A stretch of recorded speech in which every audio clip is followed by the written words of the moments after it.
Building upon the success of their first model, Nadier are back with a watch that's both original and keeping the brand identity intact.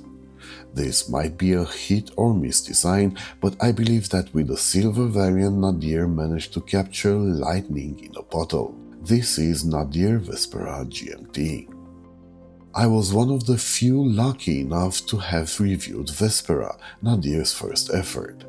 The piece that Dave at Just the Watch called the second most underrated watch of 2024 is a bold interpretation of the dual crown layout that combines field, aviation and motorsports influences in a package that's both practical and original. So, for the second release, Bart, Nadir's owner, took Vespera's design and tweaked it into a watch that has an air of familiarity, but looks, feels and wears different. Beginning with the case, in a rather surprising move, Nadir have decided to keep both the crown positioning and the skirts on either side of the watch. In the absence of the secondary crown, this leads to the design being perceived as more of an aesthetic choice rather than a practical one.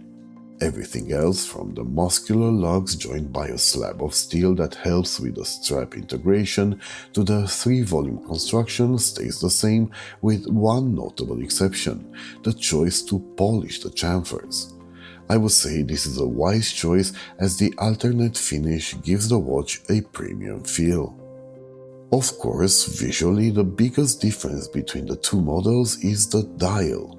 Somewhat reminiscent of the older Longines Conquest models, it will, as you'll notice later, impact on the wearing experience, but it also creates an issue some might not be so happy with: the integration of the date window, as almost cutting into the 3 o'clock marker is not something I personally am a fan of. This is where the trademark sporty colored plates running between the pinion and the marker do a good job at creating the illusion this is just a momentary obstruction, as if it will move like a minute hand later. Still, when it comes to dials, the silver one is an absolute favorite of mine. Its radial brushing plays with light in the most beautiful ways, giving the watch depth and dynamism. The black dial versions are less spectacular, and it takes the aforementioned color strips and matching rehots to animate them. I find it rather curious that Nadir have opted for green, but its metallic sheen does provide a more adventurous concept than the trusted yellow.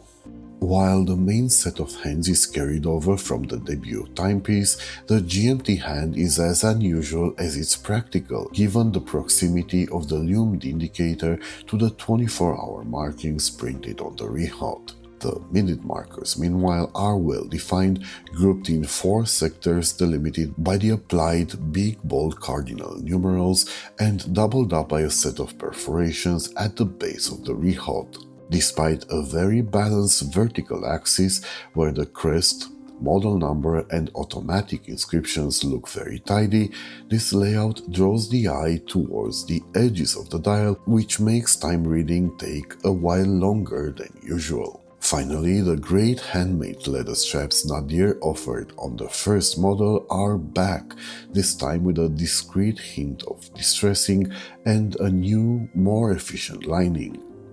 As previously mentioned, thanks to the particular construction of the lugs, strap integration is flawless. Speaking of the fit and finish, no real surprises here. The GMT Vespera is just as well put together as the previous model. Transitions are as well defined as they are smooth, and the sensorial experience is on par with any watch out there. And to emphasize how consistent the quality is, 2 out of these 3 watches are prototypes. Which one do you think is the production piece? Speaking of which, I also had the production piece pit against a prototype in a Lume battle, and they performed equally well, with Superluminova BGW9 well applied on markers and all hands, with the exception of the GMT marker that's filled with green glowing C3 Lume. Vespera is powered by the GMT Miyota 9075 caliber. Just in case you're not yet sure what the difference between a Kohler GMT and a Traveler's so-called true GMT caliber like this one is, things are quite simple. This timepiece is main hour hand, the one that will track the time in its owner's time zone is the GMT hand, while the one tracking the secondary time zone one will visit is the classic hour hand. To set the watch, one must pull the crown on second position where hacking is achieved, meaning the second hand stops, allowing for precise setting. Moving the crown engages the minute hand, which in turn will advance the GMT hand. At this stage, the classic hour hand is slaved to the GMT hand. Setting the classic hour hand is achieved by pulling the crown to first position, which is dedicated exclusively to this task. The reason this is called a travel GMT is simple. Traveling to a place more than 10 time zones away, say an American traveling to Singapore or an Australian vacationing in Rio, will create confusion on whether home time is in AM or PM. Having the 24-hour markers showing the time at home solves that. If Nadier's first model was smaller than its 42mm diameter, this one wears true to size as evidenced on my 19cm wrist, and this difference is down to the size of the dial. There's an additional 2mm of dial real estate that impacts the way the watch wears. Funny enough, those 2mm are perfectly reflected in the distance between the lugs, which means that should you want to wear the watch on a different strap, it has to be a 22mm wide band. So I thought, wait a minute, I do happen to own a 22mm Millitat bracelet which happens to have straight end links. I mean, the original leather strap is as beautiful and comfortable as any band out there, but just check this out. Versatility depends on the variant you go for. The black-dialed Vesperas are sporty, casual pieces that will feel out of place in a dressy context.